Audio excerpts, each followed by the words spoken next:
Loading screen is up. Game is coming live. aLive versus Vines. Somebody just tweeted me and said Vines is pronounced Venus, not Vines. Everybody calls him Vines. It's actually spelled Vines, so sorry, bro. And we live with BCQT, or at least, well, we used to. He's going to move back soon. But BC actually also calls him Vines, and they are teammates. So they practice together often. Yes. Sometimes they talk on Skype, albeit it's hard given that Vines almost speaks only Korean. I have no idea about that.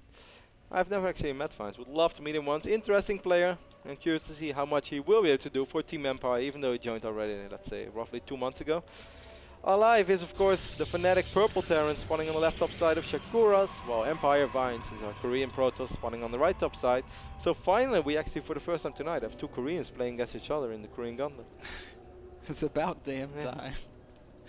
And they're going to have roughly close positions on Shakura's plateau. How do you see this game unfolding, Kev, given these positions, given these 2 players? Well, aLive actually likes to mix up his build orders quite a lot. He's dropping a depot at the ramp, so we can assume that he's going to drop the additional depot as well, so he wants to make sure that Vines can scout his gas timings. And I wouldn't be surprised if aLive is going to throw in some crazy threat, like maybe Hellion drop, elevator play, Hellion into Banshee. Or he might just go for the standard no gas fast expand, but I think he's going to drop gas, certainly after rallying this SCV to the refinery. And then it's already going to be so hard to predict what he's going to do. He might still like drop a relatively quick command center. aLive is just one of those guys who mixes his build up pretty much every single game. Absolutely, Kev. As we see just the early things sort of unfolding, all the normal stuff. Excuse me, excluding that gas opening from aLive, this tells us that he wants to do something at least a little bit aggressive, and Vines is going to have to sniff it out and try to capitalize on it. Vines showed us though in the previous game that whenever he sees an opening like this, he's careful. Well, he almost could have gone in. That would have gave Vines information that aLive did not want to give him. Vines showed us in the previous game that if he scouts something like this, he's very careful. He doesn't drop the additional assimilator too early, doesn't drop the Nexus too early, plays it safe, doesn't want to take any risk. Absolutely not, man. I mean, why would he? Given that he's in the dark, and given all that, you know, is kind of the weight of this game. That's not just $75. It's $75 and a shot at 1,000. And, well, aLive still not showing us his hand. At least not beyond that first tech lab. Might just want to do a little of the Marauder concussive pressure, and that is the research we see coming down. And often, of course, after this build, they still drop a command center. Back in the beta days, often when I scouted this, like back then 111 was still very popular, and then I'm talking about the standard Banshee openings. And I'm sure that there are Protoss players out there who can relate to this experience. I always try to be smarter than my opponent and open up with Phoenix, because even before everybody agreed upon the fact that Phoenix is excellent against 111, I always tried to do that. And then whenever I saw this, I was like, okay, I'm gonna go Phoenix. And then like when I have 3 Phoenixes, I scout and I see like there's double orbital already, because after the Marauder opening, the only thing they used the gas, or after the gas opening, the only thing they did is get 2 Marauders and still drop the command center. And then I'm picking up like 2 SCVs while I'm 12 workers behind and double orbital. Make the okay face. And I'm like, okay. Okay. I'm dealing some economic damage. Vines is dropping the Nexus right now while we still... Okay, there we go. Finally see the command center going up in the main base of aLive. Nice micro over here by aLive. A little bit surprised that Vines tried to just walk up there. He's going to lose both units without killing anything. Excellent micro here by aLive. And this is going to be super tricky because Vines is already going to be so low on units right now. There's also going to be a Reaper making his way into the main base of Vines.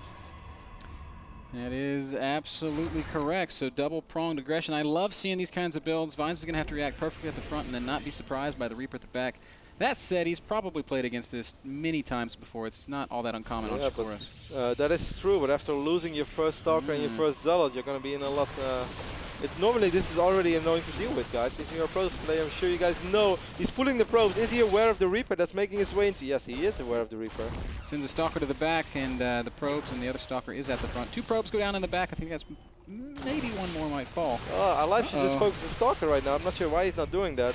As he was perhaps too busy. He's going to finish. Vines is in trouble. Vines is in a lot of trouble. He's going to lose a lot of probes. Oh, he killed the SMG. Never mind. So, but still, 2 more probes. Yeah, this is still a mission accomplished, man. Great damage. 1 more Stalker going to die.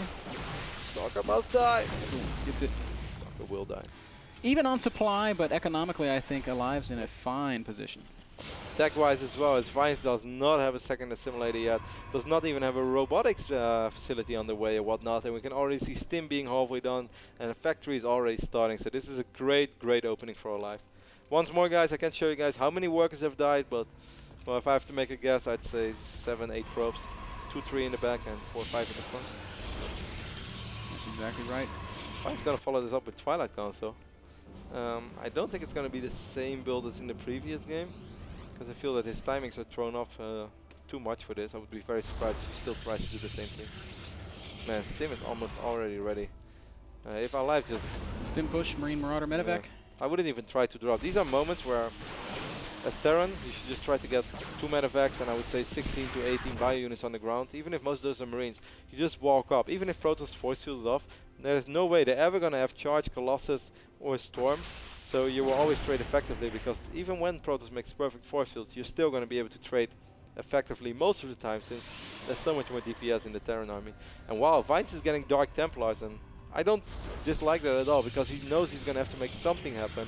If he plays this as a straight up game, he's going to be in a lot of trouble. He has to make a comeback somehow, and hey, if you're behind, you might as well make Dark Templars. That's exactly right. Here we go. Marines and Marauders are making their way right across. We're going to have some nice defensive force fields from Vines, and if he if he doesn't do it, man, there's so many units out for aLive. This is actually so scary. Vines sees it, and I think we're just going to see absolute no units passing through. Oh my gosh, Stim goes down, and that is too much. Oh, look at this Marauder! Wow! Wow, that sucks. Poor Vines. I don't actually know if there's anything you can do about this. No reinforcements coming across this. Probes will actually allow this to be cleaned up, but the sentries all being dead there, I don't even know if he can make enough. Did you see that Marauder? It was so funny. This one Marauder got squeezed out, then he tried, and then he's like, ah, no, I don't make it. And then he's like, okay, all the way from here, whoop, and then he runs straight through. That's how I envisioned birth taking place. Yeah. That was so funny. The Marauder's like, first time, no, almost, let's try it again. Then he squeezed through. It was like the Marines were pushing him in his back as well. It's like, yeah, go for it, bro. Then he made it through. Anyways, Ben, bottom line is, Vines did sort of survive. Yes, he barely has any units. Will this factory be able to spot the Dark Shrine? I don't think so, but he's got to spot at least the War Prism. Did he hide it? Wow, actually he got the War Prism out of vision of the factory. Great play there by Vines. But yes, he's going to have to worry a lot about his front. There's a lot of Sin bio units are stimming up. Yep, and there's nothing there to defend it. Marines and Marauders going to make short work of everything. Promptly, Vines GG's, and aLive takes the gauntlet, qualifies for the fan vote, and earns himself a chance to play TVT against Greetorp. Yeah, of course, Vines had no choice. Either he would get the sentries. Well, our producer is freaking out over there. He's so excited to see Greetorp play. Vines had no choice. Either he used the sentries to prevent perhaps the factory from scouting the Dark Shrine, which was his only chance in the game, or he just let the factory scout everything, then it would have been bad. And right now it would have been bad, since aLive decided not to be passive, but just run into his natural and kill all the probes. So he didn't really have a choice. I still think it would have been better if he would have sat on top of his ramp, forced with those units out, and at least even if he scouted eventually the Dark Shrine, maybe by then he could have had a Dark Templar on the map, one in the main, and buy himself more time, because this was absolute suicide. But of course, he didn't know what we know, and what we knew was there were a lot of bio units making their way across the map. Anyway, guys, we'll be right back. Man, that's camera 3. Now I'm getting confused as well, all because of Bitter. So we'll be right back, guys, with our final bonus game of tonight. It's going to be Fnatic aLive against NASL, Andre, Greetorp, Hangshu.